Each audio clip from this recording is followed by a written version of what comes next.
13 billion reais. Interest paid on public debt to those families, income transferred about 380 billion. Families targeted. Here you have about 12 million people, and here 200,000, 220,000. 20,000 families get 80% of this amount. 80% of this amount goes to 20,000 families only. This is the greatest, let's say, skewedness that we have. It's not on income, it's more on wealth. More on wealth.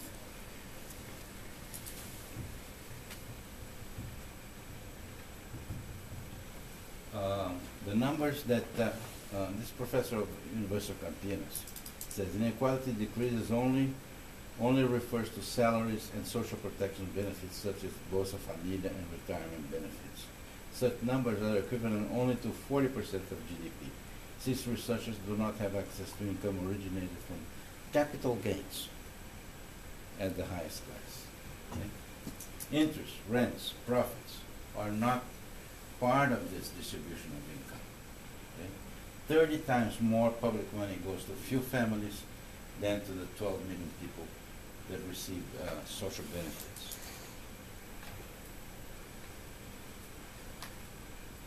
Same thing that I'm talking about.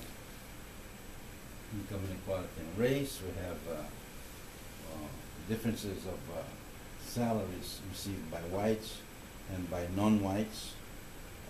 If a white received 100, it's increasing a little bit, but not much. The non-whites receive a little bit more than half of that. Here we are. When we mix together economics and politics, then we have interesting results. Huh? We have the highest average income since 1960.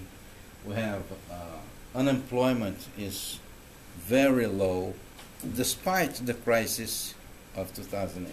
Despite the crisis of 2008.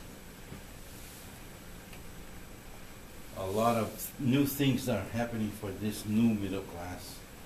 Long life milk, 41% of the milk is sold to this new middle class. They buy 40% of all milk products, cheese and butter. This means proteins. This means a new type of nutrition for people who didn't have proteins before, didn't buy meat, didn't have cheese at the table. So it's different. This is unprecedented. And this poses challenges to the state. There are new demands in education and health systems. Okay, here we have, in year 2000, an idea of HDI, Human Development Index of UN. The red is the poorest, the orange is the medium, the green is medium, and the darker green is medium high, and the gray is high. So states of Rio Grande do Sul, Santa Catarina, São Paulo, Rio de Janeiro, and the Distrito Federal are high. Paraná, Mato Grosso do Sul, Mato Grosso, Goiás, Minas Gerais, Espírito Santo, and Amapá are medium high, and the others, you get that. Okay. Remember the scholars. They're going to be important to see. These are the scholars that we had there. Okay? The red, the lowest, this I don't know what color, Havana something, or the low, medium, medium high, and high. See where the first round vote for Lula or Alckmin went. And the high went to Alckmin. See, he won the percentage of the vote in those states. Lula only won in Rio de Janeiro, 49%. In the medium high, again, the same thing happened, except for two states, Espírito Santo and Amapá. But then you go where you have the social programs going on and the recipients of the social programs. The middle, the lower and the lowest. And there, Lula won in most of the states, except for two, Acre and Rondônia. Typical local politics differences. Important. Take this in mind. Where you have 50% of the population of the Bolsa Família assisted families receiving, depending on the state, you have more votes for Lula. Okay? Same thing happened in the middle ones, the north, southeast, south, and center west, the richest areas, lower votes. It's again the HDI in the municipal level, you have more or less the same distribution for municipalities in Brazil. 2008, it doesn't change much. This is the election results in 2010 in the first round for Dilma, Serra, and Marina.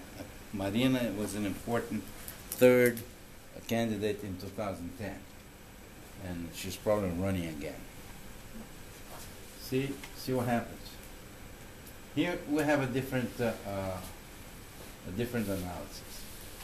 Where you had strong Lula prestige, and in Minas Gerais, mainly in Minas Gerais, you have places where Dilma won in the southeast, in the richest states, but also Serra won a couple of them. But most of the poorer states was a landslide.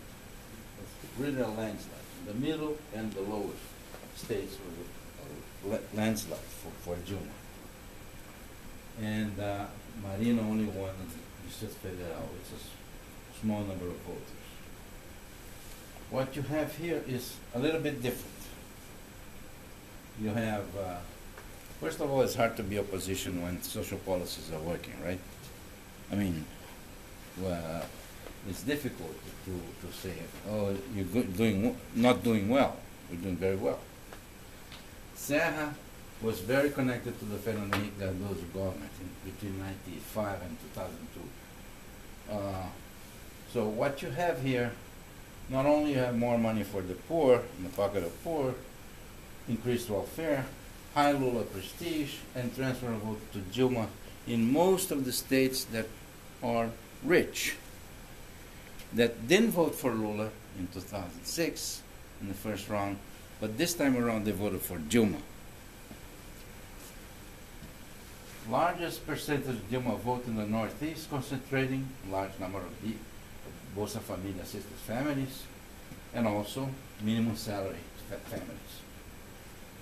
2010, the transfer to Dilma was due to Lula prestige in the Southeast and in the South.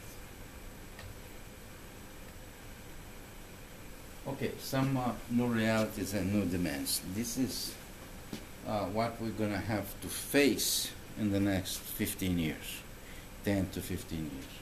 The results of the past 15 years and what we have to face in the next 10, 15 years.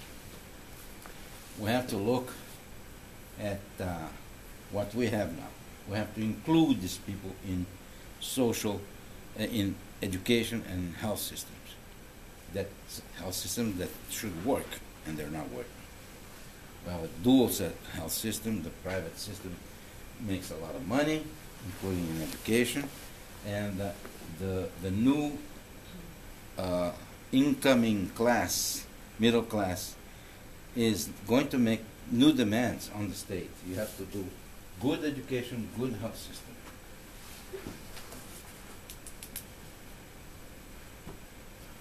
In terms of industrial technology, Brazil is stagnant. All the new technology went to Asia and to countries such as Malaysia, Thailand, Indonesia, Singapore, South Korea. South Korea is a good example. Brazil and South Korea had the same economic indicators in 1960. Average income, education level, etc., etc. See where Korea is now in terms of education. see where Korea is now in terms of income and where is Brazil. Korea has an automotive industry of itself. When we say a Brazilian car, we talk about Volkswagen, we talk about Fiat, we talk about Renault. We don't talk about a Brazilian car. And we had the opportunity to do it in the 60s. We didn't do it. For different reasons, we can go on in another conference about that. We are focusing on internal growth. Internal market is growing, so we have to have goods to the consumer and capital goods for the new class.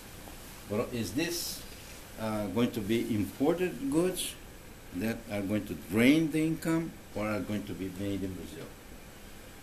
We are thriving on commodities. Lula was very lucky in his 8 years that the commodity prices went up. Mining, coffee, sugar, meat, etc., etc. And but for how long was this last? How long will China be the motor of exports in Brazil? Areas of concern: quality of education, improvement of math and science education, Science Without Borders. That's the program I was talking to Frederick and Maria Teresa about. 100. I didn't put the 1,000 here. It's 101,000 new students abroad with scholarships. Okay. Don't ask me because of the 1,000. I don't know. For undergraduate, master level, PhD level, sandwich programs. That is starting, just starting. New technical schools. Infrastructures for health, including sewage and water. Control of the Amazon region in terms of security, ecology, civil defense. Infrastructures for development, transport, railroads, hydroways, ports, airports, and a development of strategic thinking. So challenges for the future. Internationally, we have these vulnerabilities that we have to take care of. We are very proactive in the BRICS, very proactive in the G20, in Haiti, in the MINUSTAH Haiti, with the United Nations peacekeeping programs. East Timor is one, and others. Domestic challenges: reduction of wealth, income, gender, ethnic disparities, creation of wealth and creation of income from natural resources such as the pre-salt, oil richness, the Amazon, etc. And furthermore, I think that we have a form of democracy. It's working well. We've been having a series of elections, clean, free, very not only attends the demands of the electorate of quick voting. They just go in, punch the numbers in the machine, and at the end of the night we have the results. Better than Florida, I think. We're having results very quickly. But we have to move from that to a content democracy. Democracia de conteúdo, de contenido en español. Fighting corruption, increased accountability for public servants, and control of elected officials, which are very powerful. I went to the Riksdag here, talked to a member of the parliament, and I entered his office, and I saw just one person in the floor. If you go to the Chamber of Deputies in Brazil, you enter the office of a deputy, you may have 25 persons working there. Why is that? That costs money for us, a lot of money. Lots of money is overspent in the legislative branch. Well, my conclusions are that state-society relations in the past 15 years are posing new pressures, first on health, on education, second on health. The state has to focus on social policy, science, technology, innovation, which is doing, but I think has to do more. and to the redistribution of income and particularly health. Dilma government 2011-2012. Problems of implementing infrastructures. Right away in the 2011, first year, she had to sack 3 or 4 ministers because of corruption. We have the World Cup, football World Cup in 2014. A lot of money has to be spent in the reconstruction of the states, of the stadiums, airports, locations for the teams, etc., etc. So we are having problems implementing not only those things directed to the World Cup, but also in general. And one important thing, Dilma was Lula right hand, left hand, eyes, ears, feet, everything, when Lula was president. So Dilma negotiated with Congress, with the bureaucracy, with the opposition parties, with PMDB, etc. Dilma doesn't have a Dilma. Lula had a Dilma. Dilma doesn't have a Dilma. There's a low growth, only 1% this year, 2012. High inflation. Inflation is mounting again. We are in the higher end of the 6.5 inflation goal set by the Brazilian government and the IMF. We are at the same time, how do you say, the saltimbancos, the Cirque du Soleil, the group Cirque du Soleil.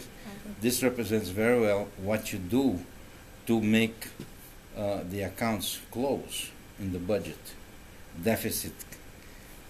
You have to use Petrobras, you have to use the BNDES, you have to use all kinds of state enterprises to make the accounts close and have a deficit within 3%, within 5%, whatever it is, the goal. And there are institutional problems. Judiciary and legislators are mounting conflicts, not only because the judiciary just finished penalizing the corrupts in the mensalão and asked the Congress to cut their mandate, to finish off their mandates, but the legislators didn't do it yet, so they're mounting conflicts. 2014 election, presidential election, has started already. Horacio lived in Brazil, he knows very well what it is. 1 year before the election is March, is already hunting period. The season starts. Is Dilma capable to control the economy and run strongly in 2014? That's the question. There's no answer to that. We'll have to see. Lula is already thinking about the Plan B, and his supporters are organizing the Caravan of Democracy, which was so important in 2002 for his election. Is this strategy going to work again? I don't know, but it's coming up. Marina Silva is forming a new party. Is this going to be a third way? She received 23 million votes in 2010 in the first round. That's not a small number. Aécio Neves is a probable PSDB candidate. Serra, he ran already, he lost. Aécio is a new face, is a young, he's grandson of Tancredo Neves. He's been 8 years governor of Minas Gerais. He's currently a senator. Eduardo Campos, also a young Pernambuco state governor, grandson of Miguel Arraes, if you remember the name, of the 60s. But he's playing the PT card, playing his own card. Does he want the vice presidency with the PT, against the PT? Nobody knows exactly. We'll have to think about the economy. If the economy performance reverts this year, 2013, Dilma can run with a strong support. That's my view, and my analysis, and I have very few answers for that. If you ask me, is the economy going to be better in 2013 than it was in 2012? I don't know. It doesn't depend only on Brazil. It depends on the world also. A nice day. Thank you very much. Thank you very much for this this very rich, I think, and ambitious overview, which, apart from touching on a number of themes that I think we can try to dig into during the discussion, I think raises a number of themes that are important not only for Brazil, but also for Latin America in general. In particular, I think it illustrates how the advances that Brazil has seen, and which are more or less the same that Latin America has seen during the last decade, might be running up against more problems that are more entrenched, that are more difficult to overcome. It might be that the continent has passed through, let's say, the easy part of poverty alleviation and is now faced with a larger problem. I think your presentation underscores that. To start the discussion, I will provide some comments. That is my prerogative as director, I think. But then I invite, I know we already have one question and comment, all of you to come in.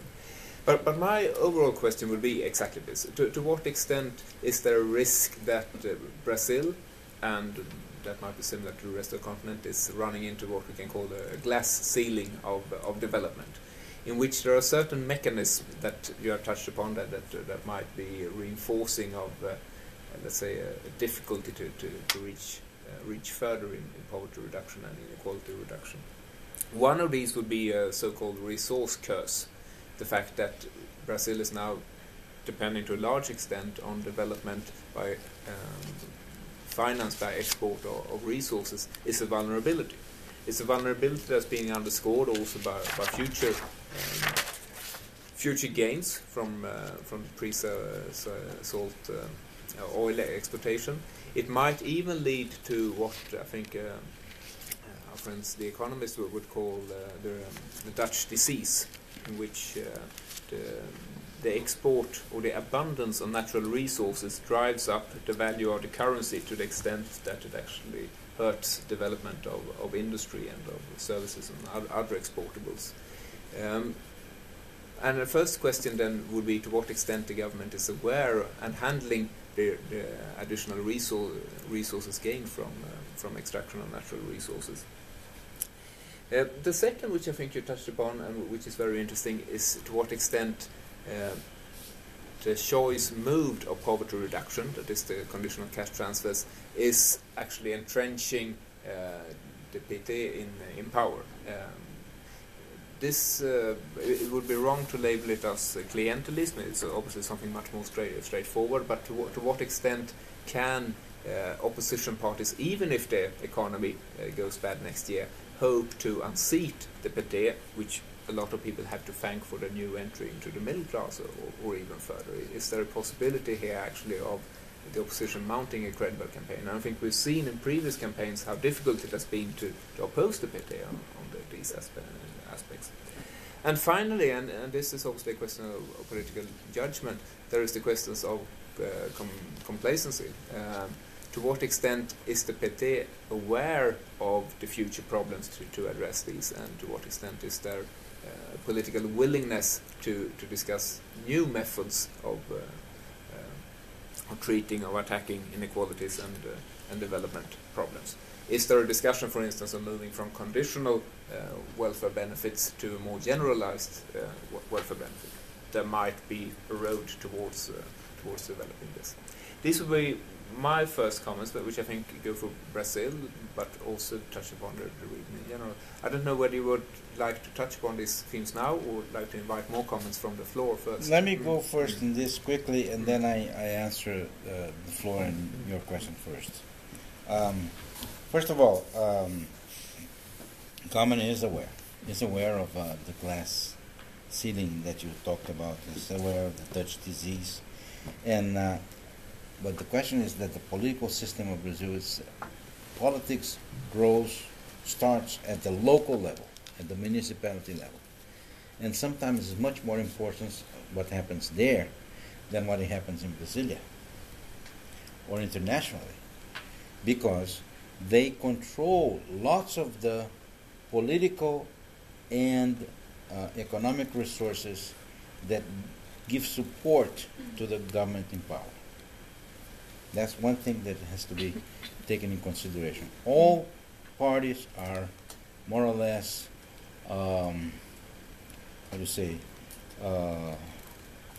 sequestered by these political realities. The local level makes a limit to what a president can do in the negotiations between presidency and the Congress. Horacio knows that very well. So the question is now not only to rely on the oil money that will come from pre-salt, will not rely only on commodities, but also how to diversify this. And this is an important start that we're having with this Science Without Frontiers, because we want to increase our technology capacity. For instance, we have rare lands like China does. China develops chips on its own because it has rare lands, but we also have. And we don't have the capacity to develop that yet, our own chips. We started in 1985, a new computer industry, Brazilian computer. You could import computers, but that went down the drains. When Fernando Collor entered power, he finished this program and he opened up the doors for importing computers. So whatever was able to be developed by Cobra system, by other companies, went down the drain. So the technological development didn't follow in the 90s, didn't follow in 2000. And are we going to be able to catch up with Thailand, with Indonesia, with China, with Korea in terms of technology? I hope so. I hope so, and maybe surpass them. Second question. We have to look at PT at two different moments. PT when it started in 1980, when it was opposition during the Fernando Henrique Cardoso government, and then a completely different party when he entered power in 2002, 2003. It became just like the other parties. Clientelistic, personalistic, enjoyed very much the positions of in government. Out of the 50,000 governmental jobs, most of them were given to PT members or PT. That wasn't the same. That was not the case during the Fernando Henrique and Itamar government. You had a mixture of people. So, are the opposition parties able to change that? They have been very incompetent in the last two presidential elections. Very incompetent to change that. They have the opposition party that can do something in the future is the PSB, which is a party that goes together with PT in many areas, but it's different from the outlook. It has more of an intellectual origin from the 40s and 50s. And it has gained power in the last municipal elections in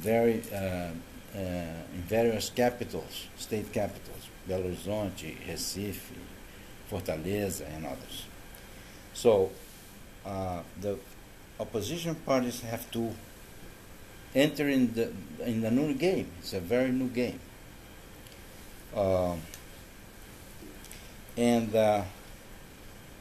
On the division of the royalties, there's a big discussion going on. States like Rio de Janeiro and Espírito Santo are supposed to receive the most of the royalties coming from the pre-salt. But there are bills that are being discussed now in Congress that will distribute the wealth for all the states.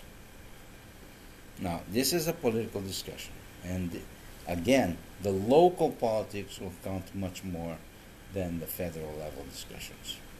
How important are the local chieftains, the local jefes, be able to pose their weight or say, Dilma, I only give my 14, 15 votes in a bill if you this and that, if you this and that. So it's a very strained negotiations in every bill, in every little thing that goes in Congress. Negotiations come and go, very difficult to go about. Brazilian politics is not an easy task to understand. Like I would imagine, Swedish politics are much easier to understand. You are a very much more agreeable country. I understand that there's a consensus in defense and security policies here. Most of the parties go along with what was discussed in several different governments, and which is not the case in Brazil. So I would say that we are, I think, in a crucial moment that divides what we were in the past, the changes that were made in the 15, 20 years from 95, 94 to now, and what will happen in the next 8, 10 years. Thank you. Thank you. Now, please, this is really to be a discussion with all participants. Whether you would like... I think you had a question while I was talking, and then somebody else had... Okay. Or, yeah, I'll take both of them. Clarifications, objections, or just if you would like Professor Pedone to further develop some of these very rich arguments. I was wondering how these poverty reduction programs have been accepted or rejected by the richer strata of society, as within the conversation, as in the case of Venezuela, with the social programs of Venezuelans, which has caused quite large polarizations between the rich and the poor. How has these social programs been met in Brazil? No polarization, except on those cases where you have corruption, and that you know that the family already has good income and is recipient of a Bolsa Familia. Then you have problems, and there are problems and the judicial problems, etc., etc. But no polarization between the rich and the poor. No, absolutely not.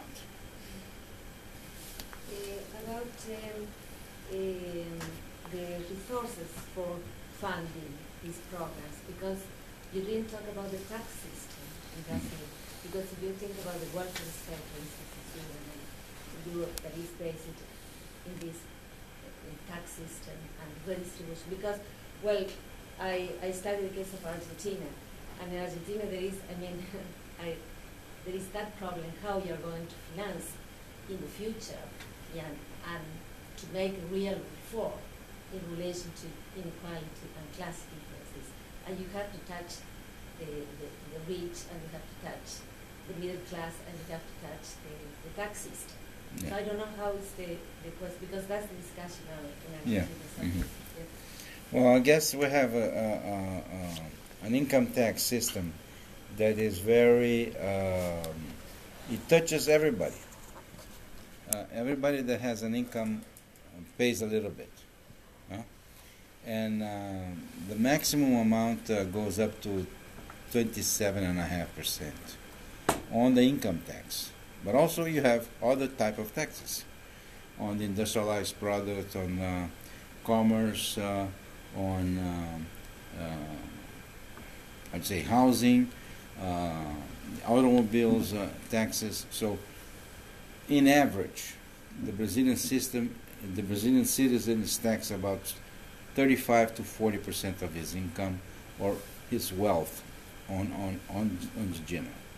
Well, this has been enough to finance pensions, finance social programs, part of the health system, part of the education system, and also the industries, the firms, the commercial firms pay taxes also. So this has been enough. Now, is it going to be enough for the future? Well, this depends on income generation, because if you have more income, you pay more taxes. You have a bigger how do you say, ball to divide, and to be able to pay for new social programs, new incomers into social programs. Okay. So this has not been a problem in Brazil, to have money enough to pay for that. What is a problem in Brazil is how you pay the pensions when you have a diminishing population, diminishing labor population that pay taxes. That is going to come in the future, 10, 15 years from now. When you have a smaller number of workers that pay taxes, they have to pay with the longevity growing up. I want to know who's going to pay when I'm 85 or 90, if I survive that. You know, am I going to be able to maintain my income, or is it going to be a problem? That's in the next 15, 20 years, something to come. Could I follow up? Yes. Yeah. You talked about the politicization of these programs, and you mentioned the new forms of syndicalism and new forms of populism. I'm curious to know a little bit more about them. You mentioned the peripheries as a special policy. Well, once you have the social programs going on in the periphery, also you have politicians who are thriving on these new social programs, and they are more or less owners of the social programs in localities that they will get votes. So you go to the periphery of big cities, in the metropolitan areas. You have parties, you have people, you have people connected to the mayorship of the city, people connected to the political party in power that more or less control the votes and make sure that the recipients of the social programs vote on the people or on the parties they are in power, or in the deputies, or in the state deputies, or the governor or mayor, etc., that are in power. That's the mechanism. See, so the federal social program that is captured by local politics. Yes, Yeah. Professor. I have a more WTO question. I mean, international trade, we have discussed about technology transfer is really interesting. The role that Brazil has playing right now in the context of WIPO, from an intellectual property perspective. You have a very good background in the University of Rio de Janeiro. I'm wondering, how do you see the university system in the whole country cooperating to disseminate these innovations, research and development with the private sector, not only publicly speaking? Are you optimistic about the use of flexibilities that Brazil and the whole region is doing when it comes to public health? And I'm sure it's in your mind, licensing, compulsory licensing, and so on. This is a crucial issue for the region. The second question I had, when you mentioned biodiversity, that you went over it. I think this is crucial not only for Brazil and Colombia, but for the whole region. Now, especially since they are in discussions with la comunidad de CELAC, Comunidad de Estados Latinoamericanos y del Caribe, and the role of Mercosur is actually getting stronger with the leadership of Brazil. So the political question is: are you optimistic about the role of Brazil and the Latin American region cooperating to be stronger at the international level in order to represent the policies of the region and to be more competitive in the long term? And this covers not only intellectual property issues and technology transfer, but also you touch the biodiversity issue, and especially for Brazil, genetic resources, traditional knowledge is something that they have. The government of Brazil, I looked at their proposal for next month. They're going to have a meeting in Geneva, especially on biological diversity. I was wondering if you think this is, from the Brazilian perspective, the right approach to come to Geneva as an individual country. They have been discussing this for 10, 20 years about biological diversity. There is no an international legally binding agreement on these issues. This is crucial. Cooperation at a stronger level, I think, is needed. So I'm really glad to see that Brazil, just to finish, sorry it's too long, I'm really glad to see that when you read the proposals from Brazil, they are actually advocating for a more balanced perspective on the intellectual property system, especially on patents. So could you please elaborate on this Brazilian perspective? Thank you. You probably know more about this than I do. No, It's not really my field of research, but I'll try to talk a little bit about that. Well, the university system has, most universities have these incubators, and they, on the science and technology, engineering areas, or even in biology areas, or in geology, which is very important in some universities, have these incubators that you can start your business in the university and then grow from there and take it to existing business or take it to another one and start. So that's going on. Okay? It's interesting to see in the state of Ceará, for instance, the new companies that were started from these incubators at the University Federal of Ceará and State University of Ceará. New types of tractors to go on the type of soil they have in the Northeast, very dry, in the dry polygonum. You know how you deal with that land. So new types of tractors to revolve that hard soil. You know, that were developed in the state of Ceará, and this goes on in all places.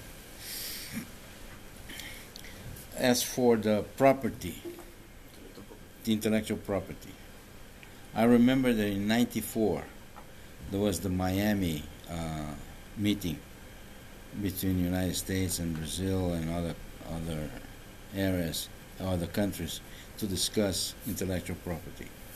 No results there. It was not even a beginning of an agreement. There was an agreement not to agree. That was '94, December '94. I remember that very well. From then, I think Brazil has evolved from, let's say, a staunch position when WTO was formed, and Brazil had a number of excellent representatives there, with Seixas Correia, with Celso Amorim, and others that were there in Geneva at the WTO discussing these things.